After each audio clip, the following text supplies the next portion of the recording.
नमस्कार, मी सागर जोशी. TV9 मराठीमध्ये आपलं स्वागत. आणि बातमीपत्रात आता घेणार आहोत विविध क्षेत्रातील महत्त्वाच्या बातम्यांचा वेगवान आढावा सुपरफास्ट 50 बातम्यांमधून. धनंजय देशमुखांनी मसाजोगचे ग्रामस्थांसह पोलीस अधीक्षक नवनीत कौवत यांची भेट घेतली. पोलीस कर्मचाऱ्यांनी केलेल्या कामाबद्दलच्या पुराव्यांची संपूर्ण माहिती देणार धनंजय देशमुख यांचं वक्तव्य. आमच्यासह गावकऱ्यांच्या मागण्या मान्य न झाल्यास आंदोलन करणार. अन्नत्याग आंदोलनावर मी ठाम. धनंजय देशमुख यांच्याकडून भूमिका स्पष्ट. उद्यापासून बीड पोलीस अधीक्षक कार्यालयासमोर उपोषणाला बसणार. अल्टिमेटम संपला. मयत महादेव मुंडे यांच्या पत्नी उपोषणावर ठाम. ज्या पोलीस अधिकाऱ्यांनी पूर्वी तपास केलाय त्यांना सह आरोपी करण्याची देखील मागणी. करुणा मुंडेंच्या याचिकेवर पुढील सुनावणी 15 मार्चला होणार. धनंजय मुंडेंनी निवडणूक शपथपत्रामध्ये खोटी माहिती दिल्याची तक्रार.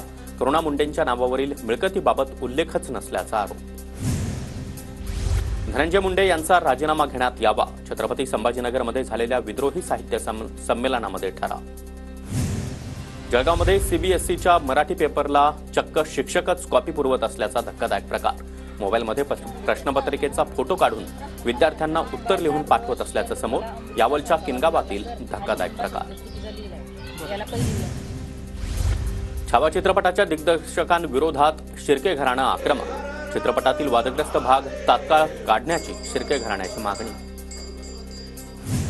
छावा चित्रपटाविरोधात शिर्के घराण्यानं पुकारलेल्या लढ्याला संभाजी ब्रिगेडचा पाठिंबा. दिग्दर्शकांविरोधात न्यायालयीन लढाईसह रस्त्यावर उतरण्याचा देखील इशारा.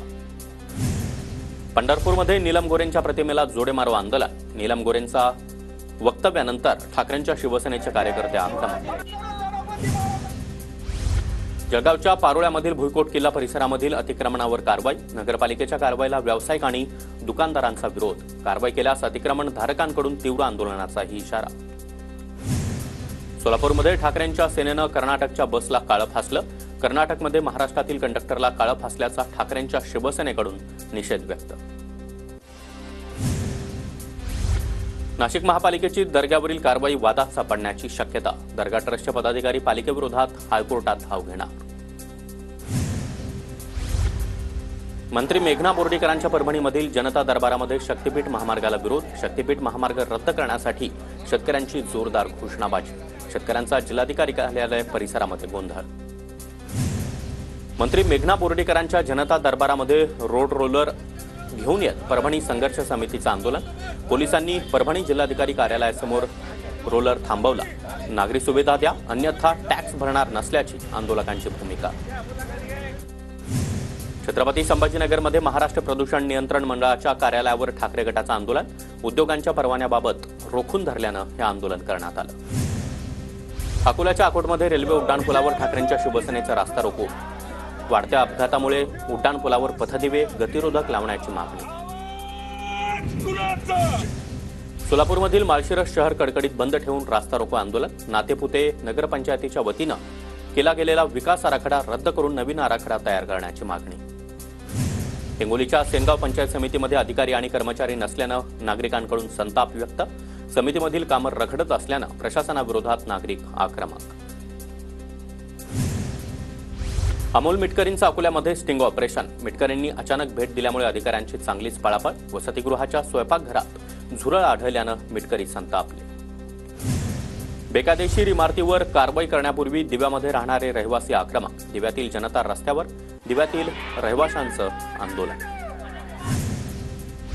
कल्याण पश्चिमेमध्ये बिल्डरांकडून फसवणुकीचा नवा फंडा. तलाठ्याच्या बनावट सही शिक्क्याचा वापर करून फसवणूक. बिल्डर सलमान डोलारे विरोधात फसवणुकीचा गुन्हा दाखल. कर वसुलीसाठी वाशिम नगरपालिकेचे कर्मचारी आता रस्त्यावर. 31 मार्चपूर्वी 15 कोटी कर वसुलीचं उद्दिष्ट. आतापर्यंत 10 कोटींची कर वसुली पूर्ण. परभणीमध्ये पालकमंत्री मेघना बोर्डीकरांच्या अधिकाऱ्यांसोबत टास्क फोर्स बैठक. विकास कामाचा आढावा घेत अधिकाऱ्यांना कामाबाबत सूचना केल्या. अतिक्रमण हटवण्यासाठी नागपुरातील फुटाळा तलाव पाणलोट क्षेत्राचं मोजमाप होणार. अतिक्रमण हटवल्यानंतर तलावाचा ताबा सार्वजनिक बांधकाम विभागाला मिळणार. तर अतिक्रमण करणाऱ्यांविरुद्ध कठोर कारवाईचा देखील इशारा. बीडमध्ये नागरिकांना मे आणि जून महिन्यामध्ये पाणी टंचाईची शक्यता. माजलगावच्या धरणामध्ये फक्त 54.10% पाणीसाठा शिल्लक. रब्बी पिकं वाचवण्यासाठी धरणामधून तिसरं आवर्तन सुरू. जालन्यातील एका चित्रपटगृहामध्ये मद्यधुंद अवस्थेमध्ये 6 ते 7 जणांचा धुडगूस. विनामूल्य चित्रपट पाहण्यास आलेल्या मद्यधुंद तरुणांना रोखल्यानं त्यांनी धुडगूस घातला. मद्यधुंद तरुणांकडून दगडफेक. घटना सीसीटीव्ही कॅमेऱ्यात कैद. पोलिसांकडून गुन्हा दाखल. मुंबई नाशिक महामार्गावरील जुना कसारा घाट 2 टप्प्यामध्ये 6 दिवस बंद राहणार. 24 फेब्रुवारी ते 27 फेब्रुवारी दरम्यान बंद, तर 3 ते 6 मार्च दरम्यान दुसऱ्या टप्प्यामध्ये काम बंद राहणार. तर दुरुस्तीच्या कामासाठी ट्रॅफिक ब्लॉक. जुन्या कसारा घाटामधील अवजड वाहनांची वाहतूक मुंबई पुणे एक्सप्रेसवेवर वळवण्यात आली. पावसाळ्याच्या पूर्वतयारीसाठी आणि रस्त्याच्या दुरुस्तीसाठी घाट बंद असणार.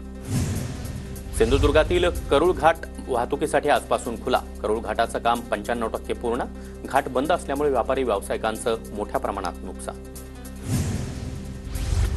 नाशिकच्या त्र्यंबकेश्वरमध्ये 25 ते 27 फेब्रुवारी दरम्यान व्हीआयपी दर्शन बंद.